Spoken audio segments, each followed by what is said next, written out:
Era una noche fría del 20 de diciembre de 1968, a las 9:45 de la noche, en Vallejo, California, cuando el 16 años David Faraday y su novia de 17 años, Betty Lou Jensen, fueron brutalmente asesinados en un acto de violencia sin sentido y chocante. La pareja, novios de la escuela secundaria, habían ido a un lugar apartado en una carretera de tierra para estacionar y escuchar música, pero su noche se convirtió rápidamente en un sueño terrorífico.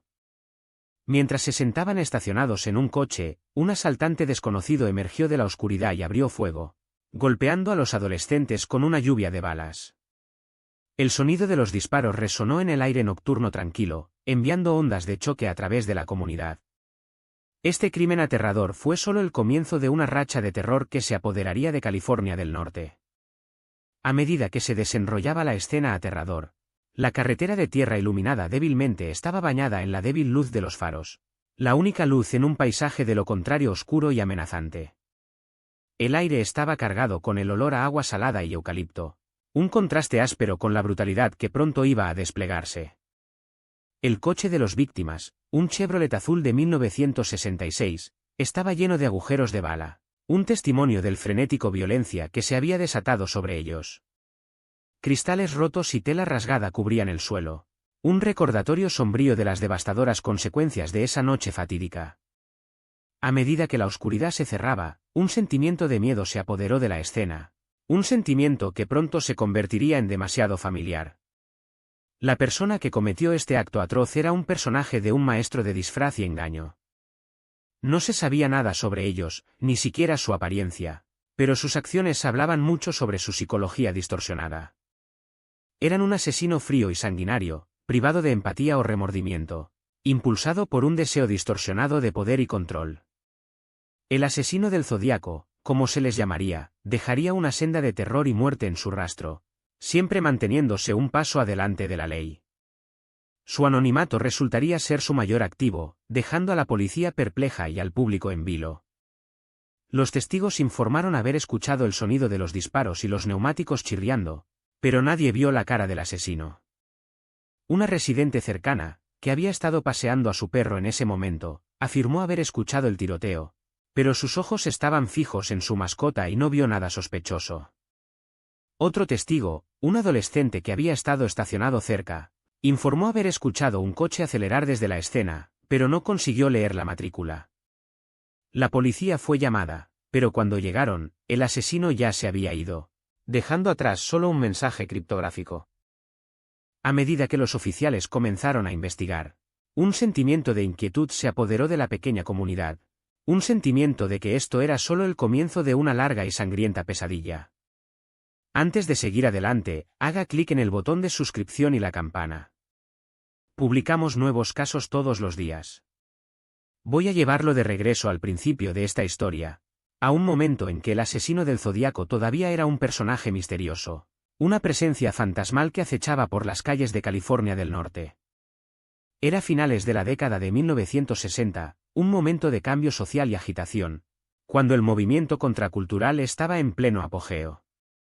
El asesino del zodiaco emergió de las sombras, un producto de ese periodo caótico y violento, un símbolo del lado más oscuro de la naturaleza humana. Durante el curso del siguiente año, él cometería una serie de asesinatos brutales, burlándose a la policía con cartas criptográficas y códigos, siempre manteniéndose un paso adelante de la ley. El caso que ha fascinado a los entusiastas de crímenes reales durante décadas es el asesino en serie Zodiac, un asesino en serie no identificado que terrorizó el norte de California durante la década de 1960 y principios de la década de 1970. La figura central en este caso se cree que es Arthur Leigh Allen, un residente de 36 años de Vallejo, California. Allen vivía una vida aparentemente ordinaria con su esposa y 2 hijos en un barrio suburbano. Trabajaba en una escuela elemental local como custodio y era conocido por ser amable y sociable. Sin embargo, debajo de esta fachada, Allen tenía un secreto oscuro y siniestro. La vida diaria de Allen estaba marcada por una rutina de trabajar, socializar y pasar tiempo con su familia. Era un músico aficionado y amaba tocar la batería, a menudo entretener a sus vecinos con melodías animadas. Sus compañeros de trabajo en la escuela lo describieron como agradable y fácil de tratar, y su esposa, Doris, dijo que era un padre y esposo devoto. Sin embargo, había rumores entre las personas que conocían a Allen de que tenía un pasado turbio y una tendencia a ser demasiado agresivo. Estos rumores se desestimaron en gran medida como mera chismorrea. A pesar de su comportamiento cuestionable, Allen logró presentarse como una figura agradable y relatable en su comunidad. Era un poco de un show-off, a menudo jactándose de sus habilidades de batería y afirmando ser un músico hábil. Sus vecinos se sintieron atraídos por su encanto y calor, y se convirtió rápidamente en una cara familiar en el barrio. Los amigos y familiares de Allen lo describieron como un mujeriego, y tenía una reputación por ser un encantador. Sin embargo, esta fachada estaba a punto de derrumbarse mientras la verdadera naturaleza del asesino Zodiac comenzaba a emerger. A medida que los meses que precedieron a los ataques del asesino Zodiac, el comportamiento de Allen se volvió cada vez más errático y agresivo. Comenzó a retirarse de sus amigos y familiares, y sus relaciones con aquellos más cercanos a él comenzaron a desgastarse. Su esposa, Doris, informó que se volvió cada vez más paranoico y obsesionado con la idea de ser seguido, a menudo acusándola de espiarlo. Los compañeros de trabajo de Allen notaron un cambio en su comportamiento, también, describiéndolo como cada vez más irritado y retirado. A medida que los crímenes del asesino Zodiac aumentaban, la pregunta en la mente de todos era: ¿era posible que Arthur Leigh Allen fuera el que se escondía detrás de la máscara? Era una fría noche de invierno, el 20 de diciembre de 1968, a aproximadamente las 9:45 de la noche, en Vallejo, California. El cielo era un oscuro y amenazante gris, y las calles estaban de manera extrañamente silenciosas. Los informes de la policía afirmarían más tarde que el tiempo era parcialmente nublado, con una ligera lluvia cayendo. Los oficiales del Departamento de Policía de Vallejo, Bob Linden y Don Pooley, estaban de patrulla en su coche patrulla, una rutina de recorrido por las calles de la ciudad. Su presencia era un consuelo para los residentes del barrio suburbano dormido. Los eventos que llevaron al crimen comenzaron semanas antes, con una serie de cartas criptográficas y códigos enviados a los periódicos locales por el asesino. Las cartas, escritas en un estilo de letra peculiar y torpe, parecían burlarse de la policía, jactándose de la astucia y la osadía del asesino. El asesino del Zodíaco, como se le conocería más tarde, ya había reclamado varias víctimas, pero esta sería su más audaz y brutal aún. En la noche del 20, los oficiales habían recibido una pista sobre un vehículo sospechoso en la zona. Estaban conduciendo por la escena cuando un joven matrimonio, David Faraday y Betty Lou Jensen, fueron encontrados muertos a tiros en su coche. La secuencia de eventos es bastante sencilla una vez que se descubrió el coche. Robert Linden y Don Pooley fueron los primeros en responder, y al llegar, encontraron el vehículo estacionado en un lugar remoto de la carretera. La pareja había sido disparada, y los oficiales inicialmente creyeron que se trataba de un suicidio asistido. Sin embargo, al inspeccionar más de cerca, se dieron cuenta de que Faraday había sido disparado en la cabeza y había sobrevivido durante un breve periodo. Ambos fueron llevados rápidamente al hospital, donde Jensen fue declarada muerta. David Faraday falleció unas horas después, y la policía comenzó de inmediato a buscar el área para sospechosos. Un aspecto que aún sorprende a la gente hasta hoy en día es el hecho de que el asesino disparó a David Faraday en la parte posterior de la cabeza mientras él aún estaba vivo, pero luego disparó a Betty Lou en la parte posterior también. Este acto destaca la naturaleza calculadora del asesino del Zodíaco, así como su crueldad y brutalidad extremas.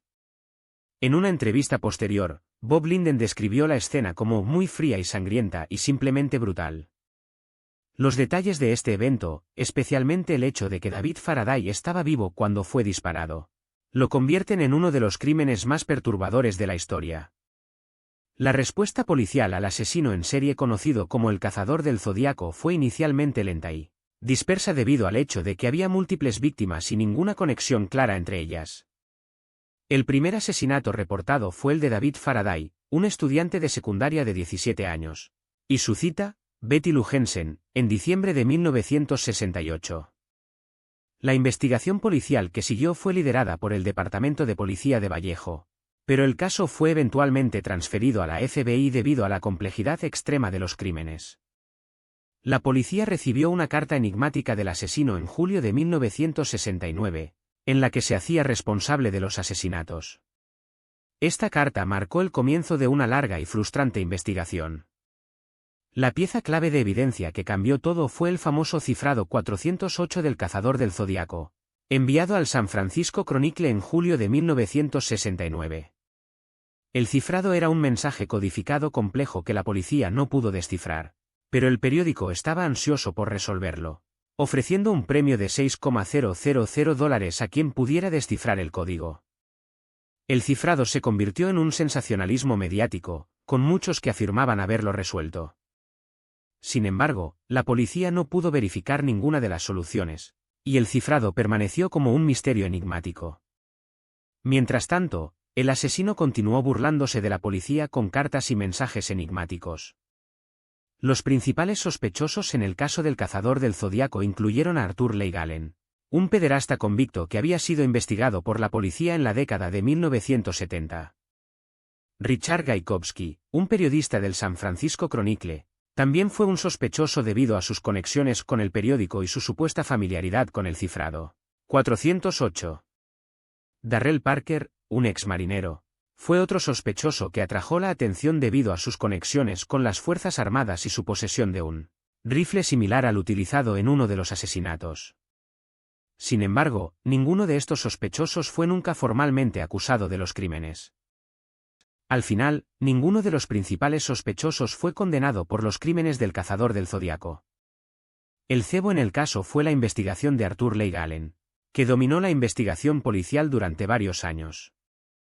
A pesar de múltiples pistas e informes, Allen, quien era un sospechoso desde 1971, nunca fue formalmente acusado de los crímenes.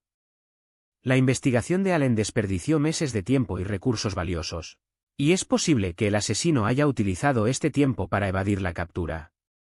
La policía estaba convencida de que habían encontrado a su hombre, pero la evidencia era circunstancial y el alibi de Allen era inseguro en el mejor de los casos. Al final, la investigación de Allen fue solo uno de muchos callejones sin salida en el caso.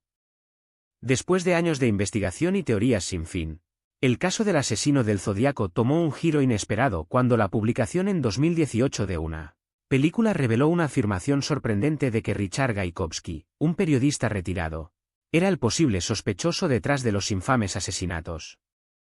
Según la película, Gajkowski tenía una relación cercana con Robert Graysmith, el conocido autor del libro del asesino del Zodíaco. Sin embargo, muchos expertos y fanáticos del caso cuestionaron la credibilidad de esta nueva información. A pesar de la inicial vacilación, una investigación más profunda llevó a una revelación sorprendente, una que sacudiría las bases del caso para siempre. Parecía que Richard Gajkowski podría ser en realidad el asesino elusivo. La película que expuso la supuesta participación de Gajkowski fue recibida con un interés generalizado, ya que muchos fanáticos del caso se apresuraron a aprender más sobre este sospechoso perdido. Resultó que Gajkowski había sido en efecto un periodista en el momento de los asesinatos del Zodíaco y había tenido acceso a información clasificada que solo un selecto grupo conocía. Además, había informes de un experto en escritura que afirmaba que la escritura de las cartas del Zodíaco coincidía con el estilo de firma de Gajkowski.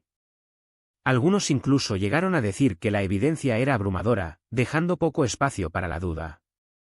Si bien esta revelación era ciertamente intrigante, no todos estaban convencidos de que Gajkowski fuera el asesino. A pesar de la nueva evidencia que implicaba a Richard Gajkowski como el asesino del Zodíaco, el caso sigue sin resolverse hasta la fecha. De hecho, el Departamento de Policía de San Francisco, uno de los principales organismos investigadores, oficialmente cerró el caso en 2002, aunque algunos expertos continúan empujando por una investigación más profunda. Desde entonces, el caso ha sido reabierto varias veces, pero no se ha encontrado evidencia concreta para probar la culpabilidad de Gajkowski. El caso